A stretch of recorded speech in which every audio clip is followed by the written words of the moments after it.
Barnaby Rudge, A Tale of the Riots of '80, by Charles Dickens. Chapter 31. Pondering on his unhappy lot, Joe sat and listened for a long time, expecting every moment to hear their creaking footsteps on the stairs, or to be greeted by his worthy father with a summons to capitulate unconditionally and deliver himself up straightway. But neither voice nor footstep came, and though some distant echoes, as of closing doors and people hurrying in and out of rooms, resounding from time to time through the great passages and penetrating to his remote seclusion, gave note of unusual commotion downstairs, no nearer sound disturbed his place of retreat, which seemed the quieter for these far-off noises, and was as dull and full of gloom as any hermit's cell. It came on darker and darker. The old-fashioned furniture of the chamber, which was a kind of hospital for all the invalided movables in the house, grew indistinct and shadowy in its many shapes. Chairs and tables, which by day were as honest cripples as need be, assumed a doubtful and mysterious character, and one old leprous screen of faded India leather and gold binding, which had kept out many a cold breath of air in days of yore, and shut in many a jolly face, frowned on him with a spectral aspect, and stood at full height in its allotted corner, like some gaunt ghost who waited to be questioned. A portrait opposite the window, a queer old grey-eyed general in an oval frame, seemed to wink and doze as the light decayed, and at length, when the last faint glimmering speck of day went out, to shut its eyes in good earnest and fall sound asleep. There was such a hush and mystery about everything, that Joe could not help following its example, and so went off into a slumber likewise, and dreamed of Dolly, till the clock of Chigwell church struck 2. Still nobody came. The distant noises in the house had ceased, and out of doors all was quiet, save for the occasional barking of some deep-mouthed dog, and the shaking of the branches by the night wind. He gazed mournfully out of window at each well-known object as it lay sleeping in the dim light of the moon, and creeping back to his former seat, thought about the late uproar until, with long thinking of, it seemed to have occurred a month ago. Thus, between dozing and thinking, and walking to the window and looking out, the night wore away. The grim old screen and the kindred chairs and tables began slowly to reveal themselves in their accustomed forms. The grey-eyed general seemed to wink and yawn and rouse himself, and at last he was broad awake again, and very uncomfortable and cold and haggard he looked in the dull grey light of morning.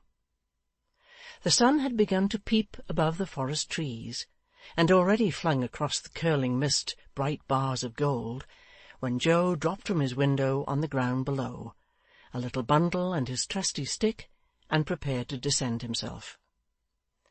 It was not a very difficult task, for there were so many projections and gable ends in the way, that they formed a series of clumsy steps, with no greater obstacle than a jump of some few feet at last. Joe, with his stick and bundle on his shoulder, quickly stood on the firm earth and looked up at the old maypole, it might be for the last time. He didn't apostrophize it, for he was no great scholar. He didn't curse it, for he had little ill will to give to anything on earth. He felt more affectionate and kind to it than ever he had done in all his life before, so said with all his heart, "God bless you," as a parting wish, and turned away. He walked along at a brisk pace, big with great thoughts of going for a soldier and dying in some foreign country where it was very hot and sandy, and leaving God knows what unheard of wealth in prize money to Dolly, who would be very much affected when she came to know of it, and full of such youthful visions, which were sometimes sanguine and sometimes melancholy, but always had her for their main point and centre, pushed on vigorously until the noise of London sounded in his ears and the Black Lion hove in sight. It was only 8 o'clock then, and very much astonished the Black Lion was to see him come walking in with dust upon his feet at that early hour, with no grey mare to bear him company. But as he ordered breakfast to be got ready with all speed, and on its being set before him gave indisputable tokens of a hearty appetite, the Lion received him, as usual, with a hospitable welcome, and treated him with those marks of distinction which, as a regular customer, and one within the freemasonry of the trade, he had a right to claim. This Lion, or landlord, for he was called both man and beast, by reason of his having instructed the artist who painted his sign to convey into the features of the lordly brute whose effigy it bore, as near a counterpart of his own face as his skill could compass and devise, was a gentleman almost as quick of apprehension and of almost as subtle a wit as the mighty John himself. But the difference between them lay in this, that whereas Mr Willet's extreme sagacity and acuteness were the efforts of unassisted nature, the Lion stood indebted in no small amount to beer, of which he swigged such copious draughts that most of his faculties were utterly drowned and washed away, except the one great faculty of sleep, which he retained in surprising perfection. The creaking Lion over the house door was, therefore, to say the truth, rather a drowsy, tame, and feeble Lion, and as these social representatives of a savage class are usually of a conventional character, being depicted for the most part in impossible attitudes and of unearthly colours, he was frequently supposed by the more ignorant and uninformed among the neighbours to be the veritable portrait of the host as he appeared on the occasion of some great funeral ceremony or public mourning. "What noisy fellow is that in the next room?" said Joe, when he had disposed of his breakfast, and had washed and brushed himself. "A recruiting sergeant," replied the Lion. Joe started involuntarily. Here was the very thing he had been dreaming of all the way along. "And I wish," said the Lion, "he was anywhere else but here. The party make noise enough, but don't call for much. There's great cry there, Mr Willet, but very little wool. Your father wouldn't like 'em, I know." Perhaps not much under any circumstances. Perhaps if he could have known what was passing at that moment in Joe's mind, he would have liked them still less. "Is he recruiting for a fine regiment?" said Joe, glancing at a little round mirror that hung in the bar. "I believe he is," replied the host. "It's much the same thing, whatever regiment he's recruiting for. I'm told there ain't a deal of difference between a fine man and another one when they're shot through and through." "They're not all shot," said Joe. "No," the Lion answered, "not all. Those that are, supposing it's done easy, are the best off, in my opinion." "Ah," retorted Joe, "but you don't care for glory." "For what?" said the Lion. "Glory." "No," returned the Lion with supreme indifference, "I don't. You're right in that, Mr Willet. When glory comes here and calls for anything to drink and changes a guinea to pay for it, I'll give it him for nothing. It's my belief, sir, that the Glory's arms wouldn't do a very strong business." These remarks were not at all comforting. Joe walked out, stopped at the door of the next room, and listened. The sergeant was describing a military life. It was all drinking, he said, except that there were frequent intervals of eating and love-making. A battle was the finest thing in the world when your side won it, and Englishmen always did that. "Supposing you should be killed, sir?" said a timid voice in one corner. "Well, sir, supposing you should be," said the sergeant, "what then? Your country loves you, sir. His Majesty King George the Third loves you. Your memory is honoured, revered, respected. Everybody's fond of you and grateful to you. Your name's wrote down at full length in a book in the War Office. Damn, gentlemen, we must all die some time or another, eh?" The voice coughed, and said no more. Joe walked into the room.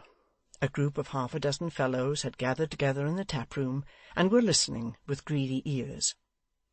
One of them, a carter in a smock frock, seemed wavering and disposed to enlist. The rest, who were by no means disposed, strongly urged him to do so, according to the custom of mankind, backed the sergeant's arguments, and grinned amongst themselves. "I say nothing, boys," said the sergeant, who sat a little apart, drinking his liquor. "For lads of spirit," here he cast an eye on Joe, "this is the time. I don't want to inveigle you. The king's not come to that, I hope. Brisk young blood is what we want, not milk and water.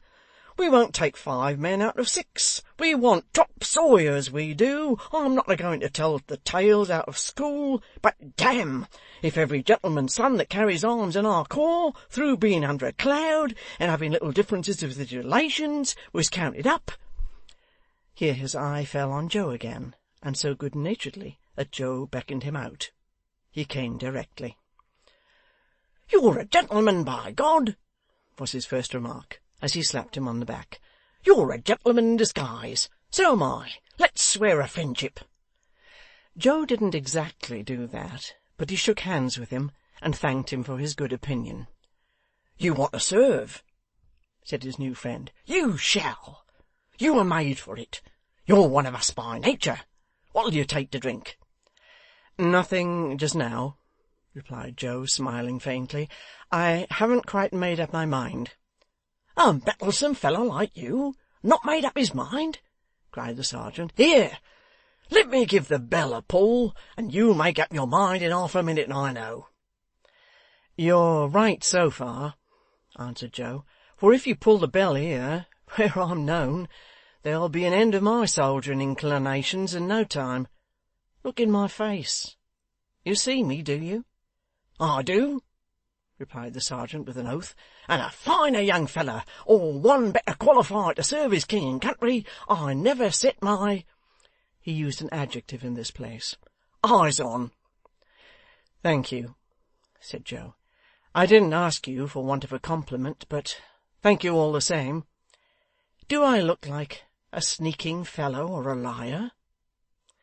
The sergeant rejoined with many choice asseverations that he didn't, and that if his, the sergeant's, own father were to say he did, he would run the old gentleman through the body cheerfully, and consider it a meritorious action. Joe expressed his obligations, and continued. "You can trust me, then, and credit what I say. I believe I shall enlist in your regiment tonight. The reason I don't do so now is because I don't want, until tonight, to do what I can't recall. Where shall I find you this evening?" His friend replied with some unwillingness, and after much ineffectual entreaty having for its object the immediate settlement of the business, that his quarters would be at the Crooked Billet in Tower Street, where he would be found waking until midnight and sleeping until breakfast time tomorrow. "And if I do come, which it's 1,000,000 to 1 I shall, when will you take me out of London?" demanded Joe. "To-morrow morning at 8:30, replied the sergeant.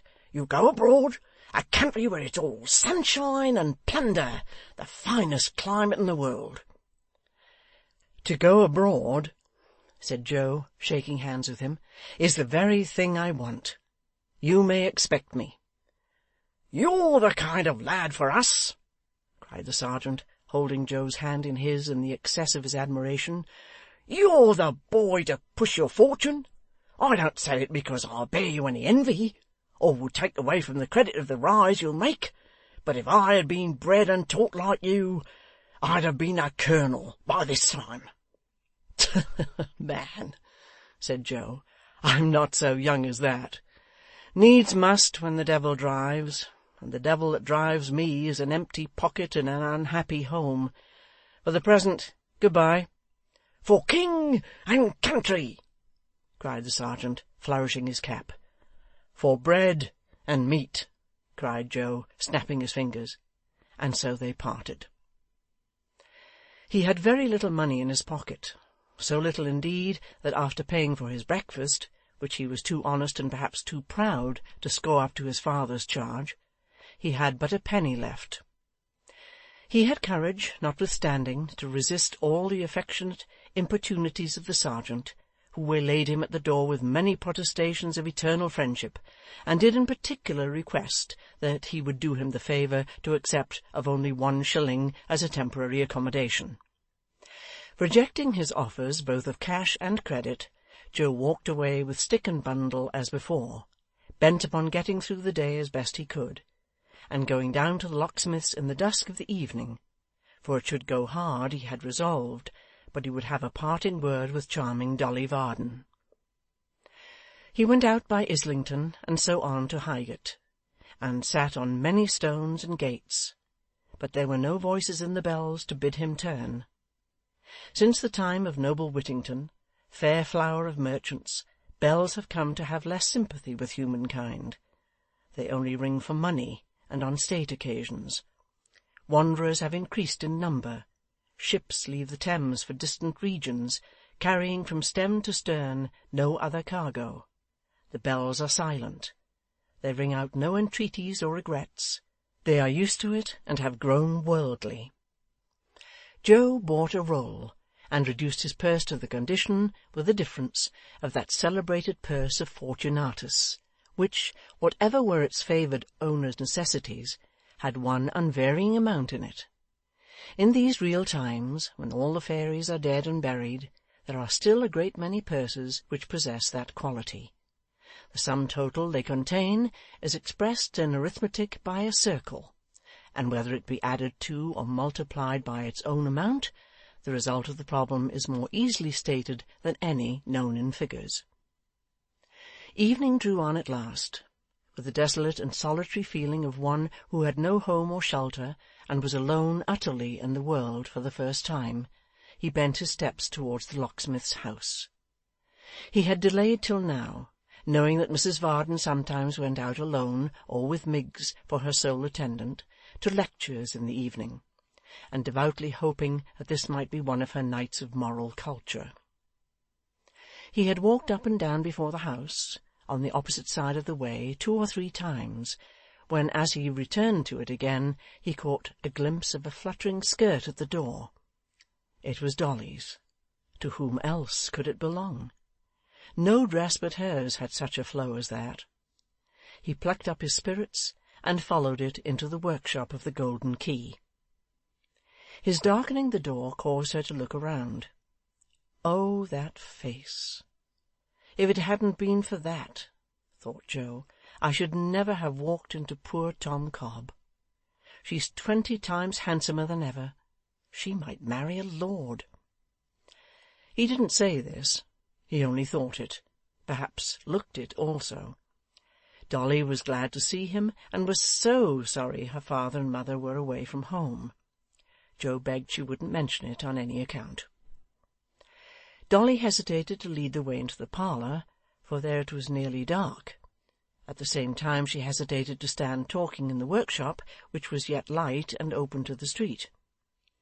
They had got by some means, too, before the little forge, and Joe, having her hand in his, which he had no right to have, for Dolly only gave it to him to shake, it was so like standing before some homely altar being married, that it was the most embarrassing state of things in the world. "I have come," said Joe, "to say good-bye. To say good-bye for I don't know how many years, perhaps for ever. I am going abroad." Now this was exactly what he should not have said. Here he was, talking like a gentleman at large, who was free to come and go and roam about the world at pleasure, when that gallant coachmaker had vowed but the night before that Miss Varden held him bound in adamantine chains, and had positively stated in so many words that she was killing him by inches, and that in a fortnight more or thereabouts he expected to make a decent end and leave the business to his mother. Dolly released her hand and said, "Indeed." She remarked in the same breath that it was a fine night, and in short betrayed no more emotion than the forge itself. "I couldn't go," said Joe, "without coming to see you. I hadn't the heart to." Dolly was more sorry than she could tell that he should have taken so much trouble. It was such a long way, and he must have such a deal to do. And how was Mr Willet, that dear old gentleman? "Is this all you say?" cried Joe. All? Good gracious, what did the man expect? She was obliged to take her apron in her hand and run her eyes along the hem from corner to corner to keep herself from laughing in his face, not because his gaze confused her, not at all. Joe had small experience in love affairs, and had no notion how different young ladies are at different times. He had expected to take Dolly up again at the very point where he had left her after that delicious evening ride, and was no more prepared for such an alteration than to see the sun and moon change places. He had buoyed himself up all day with an indistinct idea that she would certainly say, "Don't go," or "Don't leave us," or "Why do you go?" or "Why do you leave us?" or would give him some little encouragement of that sort. He had even entertained the possibility of her bursting into tears, of her throwing herself into his arms, of her falling down in a fainting fit without previous word or sign. But any approach to such a line of conduct as this had been so far from his thoughts that he could only look at her in silent wonder. Dolly, in the meanwhile, turned to the corners of her apron, and measured the sides, and smoothed out the wrinkles, and was as silent as he. At last, after a long pause, Joe said good-bye. "Good-bye," said Dolly, with as pleasant a smile as if he were going to the next street, and were coming back to supper. "Good-bye." "Come," said Joe, putting out both hands. "Dolly, dear Dolly, don't let us part like this. I love you dearly, with all my heart and soul, with as much truth and earnestness as ever man loved woman in this world, I do believe. I am a poor fellow, as you know, poorer now than ever, for I have fled from home, not being able to bear it any longer, and must fight my own way without help. You are beautiful, admired, are loved by everybody, are well off and happy, and may you ever be so. Heaven forbid I should ever make you otherwise, but give me a word of comfort. Say something kind to me. I've no right to expect it of you, I know, but I ask it because I love you, and shall treasure the slightest word from you all through my life. Dolly, dearest, have you nothing to say to me?" No, nothing. Dolly was a coquette by nature and a spoilt child. She had no notion of being carried by storm in this way. The coachmaker would have been dissolved in tears, and would have knelt down and called himself names, and clasped his hands, and beat his breast, and tugged wildly at his cravat, and done all kinds of poetry. Joe had no business to be going abroad. He had no right to be able to do it. If he was in adamantine chains, he couldn't. "I have said good-bye," said Dolly, "twice. Take your arm away directly, Mr Joseph, or I'll call Miggs." "I'll not reproach you," answered Joe. "It's my fault, no doubt. I have thought sometimes that you didn't quite despise me, but I was a fool to think so. Every one must, who has seen the life I have led. You most of all. God bless you." He was gone. Actually gone. Dolly waited a little while, thinking he would return, peeped out at the door, looked up the street and down as well as the increasing darkness would allow, came in again, waited a little longer, went upstairs humming a tune, bolted herself in, laid her head down on her bed, and cried as if her heart would break. And yet such natures are made up of so many contradictions, that if Joe Willet had come back that night, next day, next week, next month, the odds are 100 to 1 she would have treated him in the very same manner, and have wept for it afterwards with the very same distress. She had no sooner left the workshop than there cautiously peered out from behind the chimney of the forge a face which had already emerged from the same concealment twice or thrice unseen, and which, after satisfying himself that it was now alone, was followed by a leg, a shoulder, and so on by degrees, until the form of Mr Tappertit stood confessed, with a brown paper cup stuck negligently on one side of its head, and its arms very much akimbo. "Have my ears deceived me?" said the 'prentice, "or do I dream? Am I to thank thee, Fortune, or to cuss thee? Which?" He gravely descended from his elevation, took down his piece of looking-glass, planted it against the wall upon the usual bench, twisted his head round, and looked closely at his legs. "If they're a dream," said Sim, "let sculptors have such visions and chisel 'em out when they wake. This is reality.